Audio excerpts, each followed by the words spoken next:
So there were a couple news topics that you wanted to touch base with, huh? Yeah, I want to talk more about this PlayStation Store situation. I know that you Uh, brought this up towards the end of the last episode, I believe, and give me kind of an update because I know there's some articles popping up about it, way more, and yeah. it's kind of concerning, especially for me, somebody who still owns a PS3, and I like browsing that store Mm. for those PS1 classics. So essentially, what has happened is that there was a browser version of the PlayStation Store that allowed people to purchase games for the PS3, the PSP, and the Vita. Um, there were rumors flying around that this is kind of like the next step to them actually shutting down the store for those services. And it seems like there's some credible stuff here. They did an update on the main store last year before the release of the PlayStation 5.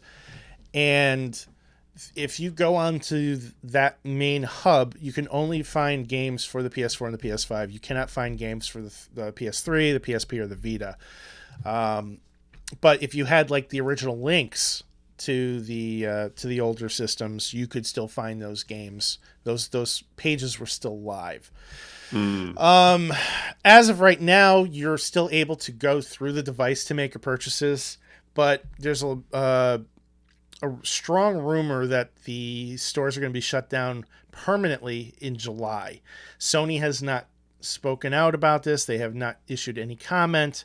They have not replied to requests from multiple websites on multiple occasions. So, I mean, we're kind of coming around to the age old discussion of physical versus digital. You know, yes. we have a situation where Sony is making it difficult for people to purchase games for these older consoles. And more importantly, the unanswered question of whether or not those games are still downloadable if you've already Mhm. purchased them. And, I mean, as a physical collector, I think my stance is pretty clear. This is the sort of situation that I've tried to avoid, and is the Mhm. reason that I buy physical games, even when it's detrimental. Um, but I just like there are certain systems that are so intrinsically digital based. The Vita being one of them. If you try to buy physical Vita games, they're fucking expensive. The collector's market for that is through the roof right now, I and bet. honestly, a lot of those the Vita games aren't really my style of game. They tend to be like Japanese anime based and just kind of quirky craziness. It's not for me, but it does have a very strong following, and it's Mhm. a beautiful system. I mean, the Vita is gorgeous, absolutely Mhm. gorgeous. But if you can't get games for it, what good is it, right? I know. So now people are, people that would not have hacked their Vita or their PS3 or their PSP previously are now looking into that as an option because once you hack it, well, there's game preservation sites, emulation sites. You can find those games and you can sideload them onto your system or even hack it to run other stuff. Like my PSP, I had it hacked and I was able to play Nintendo games on it, Genesis games on it. So, the Sony has always been anti-hacking, anti-piracy, very anti-community in Mhm. my opinion. And this is just like one more step in that direction. Meanwhile, not to throw stones, but like if you look at the Xbox, they're like gung ho on backwards compatibility. They run sales on those digital games all the time. If you buy a game digitally and it gets delisted, you can still download it. It's still available on their servers. You have to dig to find it, but it's there. And I can boot up either my Xbox One or my Series X in development mode and fucking run RetroArch on it and play all the emulators. And it's an officially supported thing. Like it's just such an opposite take. There's really no refuting that. It seems like the best course of action is pretty simple here. If you own a PSP or a PS3 and you buy your games in a digital format, I guess the best course of action is to do it now. If there's anything that you had on like a wish list, buy it now and download it all the way, right? Because if you have it, say, I don't know, maybe I wonder if it's a PS Plus game on the PS3, if they're even still doing that. I don't know. And then you don't have it downloaded because your subscription ran out, would you be in trouble then?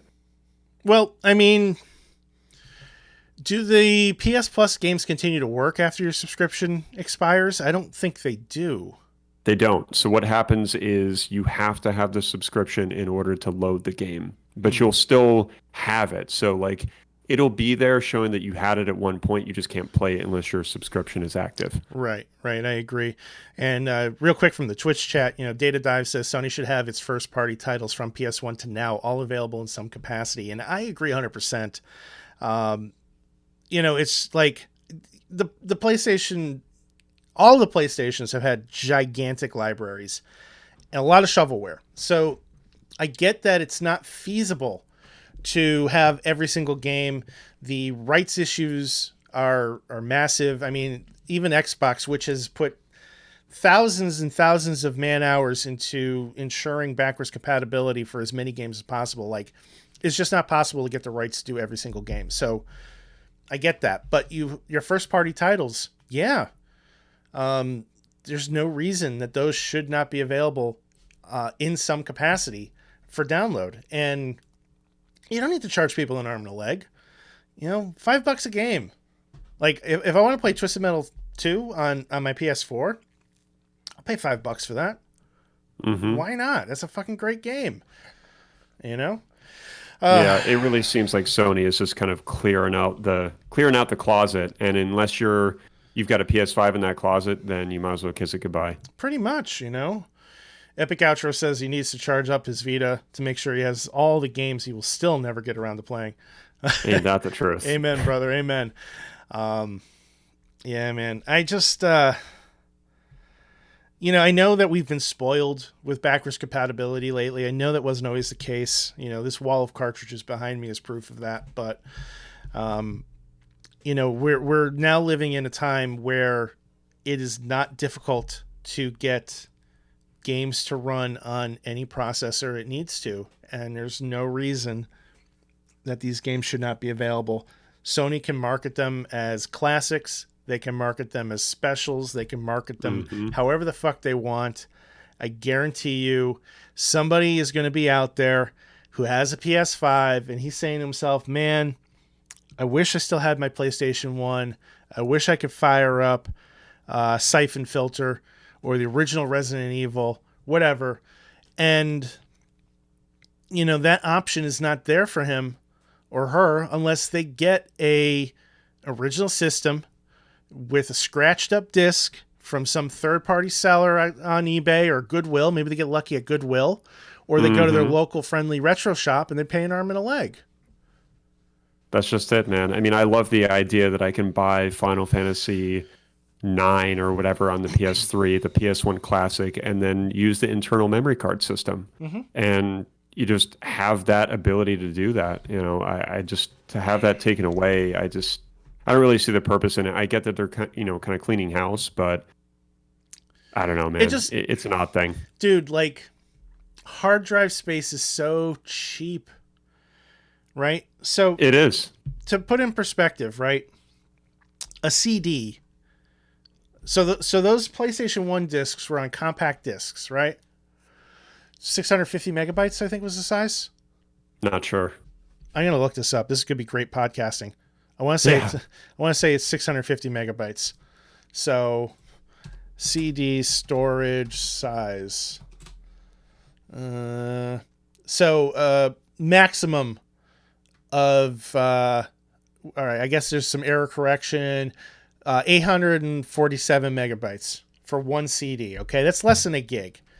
A DVD can hold roughly around 4.4 gigs, right? I can buy a 14 terabyte hard drive for $150. Do you know how many of those games would fit on a 14 terabyte hard drive? Oh my God. Staggering amount. For a company like them, it wouldn't even be a drop in the ocean. Nope. Multi-billion-dollar company. It makes me so mad. Yeah, it's like I said, they're cleaning house. I don't really know what reasons they have for doing so. Mm-hmm. I would imagine that it's just as simple as just, hey, it's not as active as anymore when they look at the statistics of people downloading games, and they've got boardroom meetings that are happening, just saying, you know what, close it up. Yeah. I want it done by July. Yeah, these decisions are being made by executives and not people that actually play the games. Mm-hmm. And I know him like Xbox rah rah rah, but man, Phil Spencer is fucking knocking it out of the park, and you can tell that dude gives a shit about games. He does. So He does. There isn't really like a personality anymore with Sony, at least that no. I'm aware of.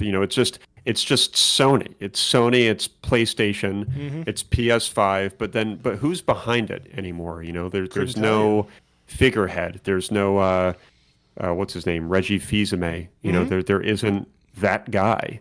And Sony, I think, needs that. And a lot of people might say it's Shuhei Yoshida or whoever the hell it is, or one of those guys, but PlayStation, I think, needs a person. They need a person that's really behind the brand. Yeah, I never even thought about that. That's an excellent point.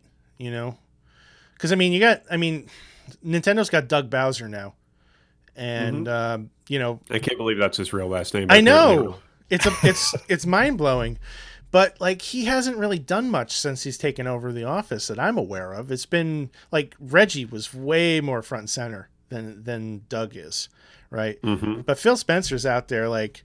Shit, I wonder if like we asked him to be on our podcast if he'd do it, because that guy seems to do interviews left and right,